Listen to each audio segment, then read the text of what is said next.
कृषि उपकरणों पर टैक्स समाप्त करने की घोषणा भारतीय जनता पार्टी ने 2008 में कही थी।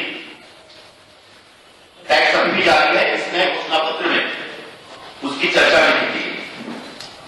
किसानों की जमीन खरीद पर स्टाम्प शुल्क 5% कमी करने की बात नहीं की गई। इसमें घोषणा पत्र में 2008 के घोषणा पत्र में जो घोषणा की थी कि प्रतिवर्ष 1 लाख युवाओं को रोजगार दिया जाएगा।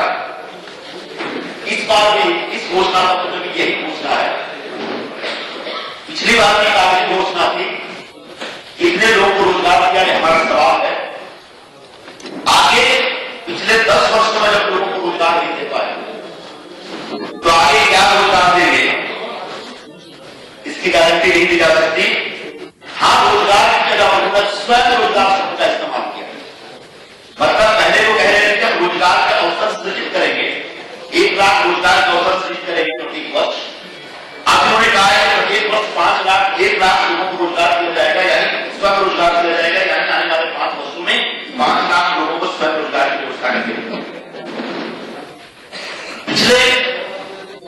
पिछले घोषणा पत्र में तमाम आंदोलन चले हैं। आज इस घोषणा पत्र में सस्ती बिजली उपलब्ध कराने के नाम पर भारतीय जनता पार्टी मौन है।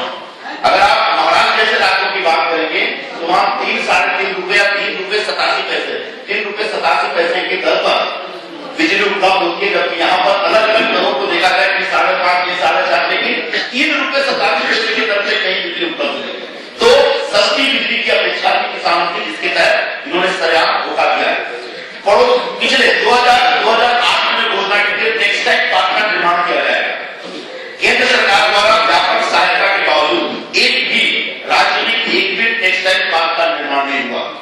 इस घोषणा पत्र से यह टेक्सटाइल पार्क का जो संकल्प है गायब है। इस बार इसकी चर्चा भी होगी। पड़ोसी राज्यों के अनुसार वैट टैक्स घटाया जाएगा, 2008 में घोषणा की गई। डीजल पेट्रोल, आप सच्चाई क्या है, डीजल पेट्रोल गैस जैसी आवश्यक वस्तुओं पर देश में सबसे ज्यादा वैट अगर नहीं लगता है तो मध्य प्रदेश में लगता है। और इस घोषणा पत्र में इस घोषणा को पूरी तरह से गायब कर दिया गया। आपने वो एक बार बात सुनी, एक जल मल बोर्ड का गठन करेंगे, ऐसी घोषणा 2008 में योजना शुरू हुई। इस बार में सॉलिड वेस्ट मैनेजमेंट अथॉरिटी बनाने की घोषणा की। सॉलिड वेस्ट मैनेजमेंट का मतलब से दल बल नहीं हुआ, लेकिन उससे मिलती जुलती एक नई कि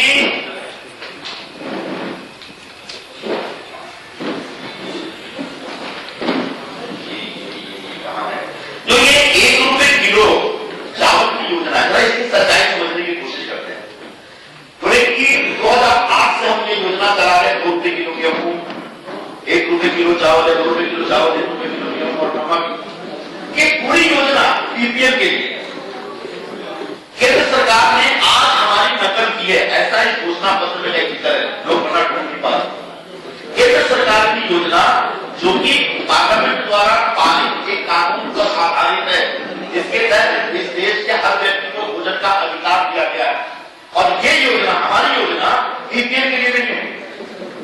बीपीएल के लिए हमारे देश में पिछले 10-15 वर्षों से योजना चल रही है, जिसमें 35 किलो अनाज दिया जाता है एक रेट के ऊपर, एक प्राइस के ऊपर, बड़ी न्यूनतम प्राइस होती है। तो आज जो मुख्यमंत्री तो पूरे मध्य प्रदेश के मीडिया में सरेआम जो झूठ बोलते हैं कि हमारी योजना की नकल करके केंद्र ने योजना बनाई, या फिर छत्तीसगढ़ में रहेगा इसी तरह की बात है, छत्तीसगढ़ के बारे में लोग कंफर्म नहीं हो। लेकिन ये योजनाएं ये लोग बीपीएल के लिए चलाते हैं, जबकि फूड सिक्योरिटी लॉ जो है उसका बीपीएल से कोई लेना देना नहीं है। BPL criteria